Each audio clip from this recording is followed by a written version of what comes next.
नमस्ते विद्यार्थियों। संस्कृत की ऑनलाइन कक्षाओं में एक बार पुनः आपका स्वागत। तो विद्यार्थियों, अपन देख रहे थे कि जैसे ही द्रौपदी शत्रु की सफलता के समाचार सुनती है तो वो अपने क्रोध को काबू में नहीं रख पाती है। इसीलिए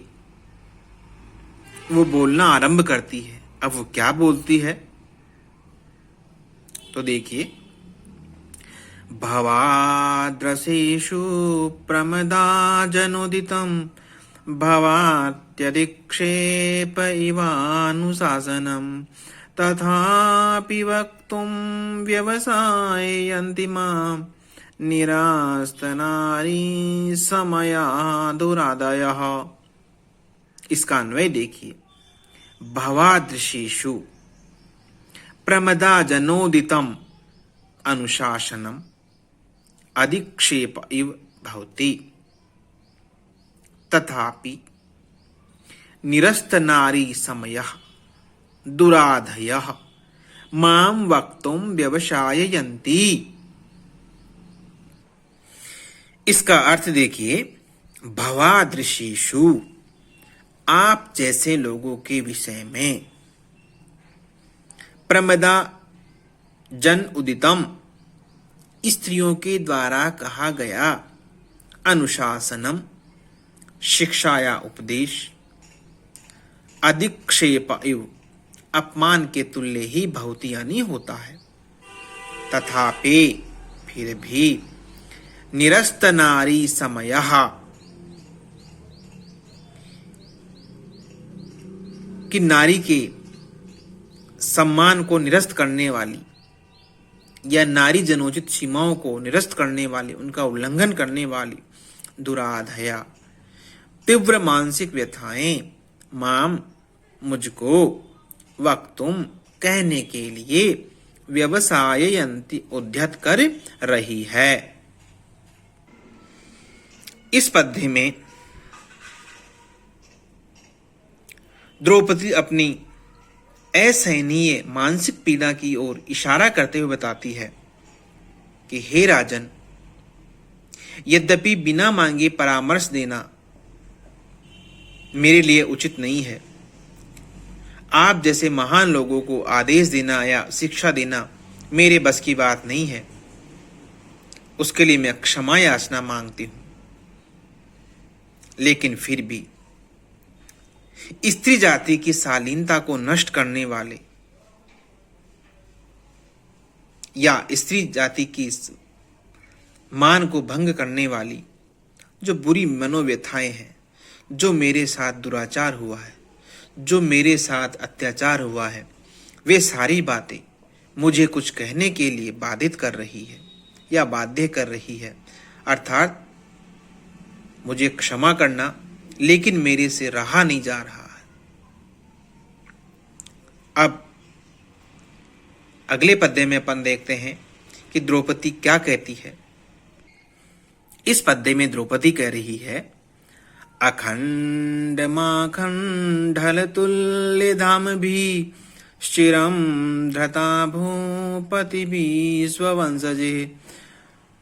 त्वयात्महस्तेन महीमदच्युता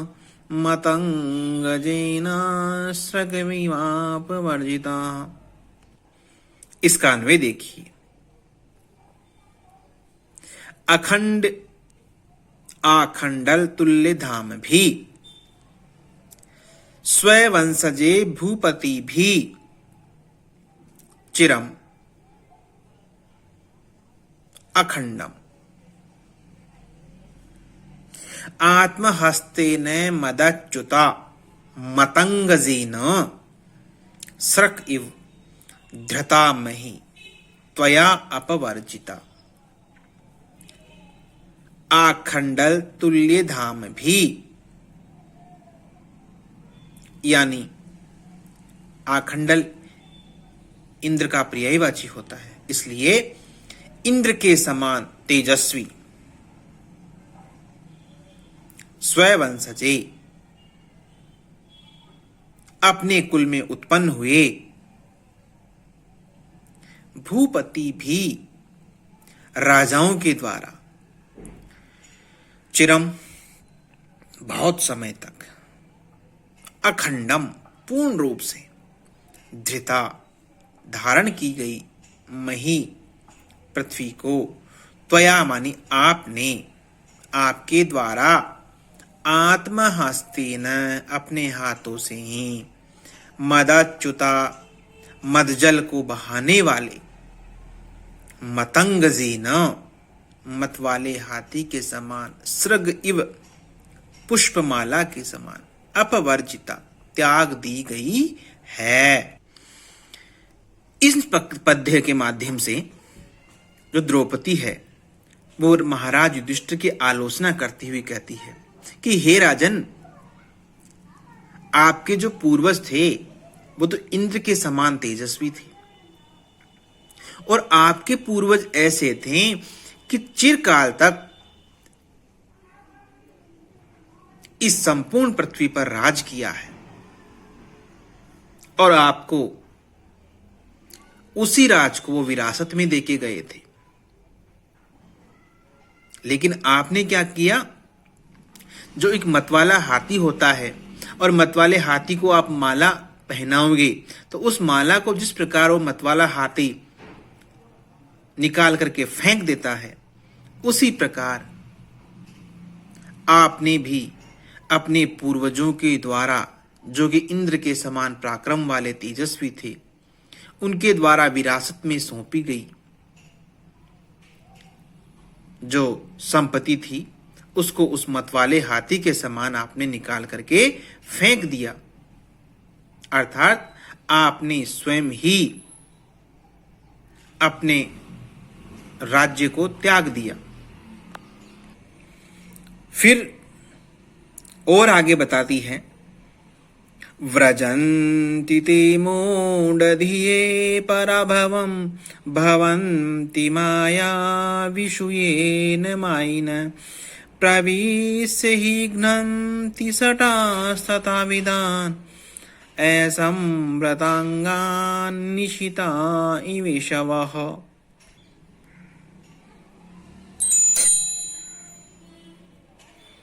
इसका अन्वय देखिए, ये मायाविषु मायिन न भवन्ति ते मूढधिये पराभवं व्रजन्ति शटः तथा विधान असंवृतांगान निशिता ईश्वः इव प्रविश्य घ्नन्ति। ये यानी जो लोग मायाविषु मायावियों के संबंध में कपटी लोगों के साथ, धूर्त लोगों के साथ मायिन कपट व्यवहार करने वाले न भवंती नहीं होते हैं, ते वे मूढ़ है मूर्ख बुद्धि वाले लोग पराभवम पराजय को, अपमान को, व्रजंती प्राप्त होते हैं। शटः धूर्त लोग होते हैं वो, तथा विधान उस प्रकार के असंवृतांगान नग्न शरीर वाले, कवच इत्यादि से न ढके हुए शरीर वाले, निश्चिताः तीक्ष्ण धार वाले, ईश्वः इव बाणों के समान, प्रविश्य प्रवेश करके, घ्नन्ति नष्ट कर देते हैं। अंग्रेजी में एक कहावत है, टिट फॉर टैट, या अपन संस्कृत में कहे आर्जवम ही कुटिलेषु न नीति या सठे साठ्यम समाचरे, या जैसे को तैसा व्यवहार वाला।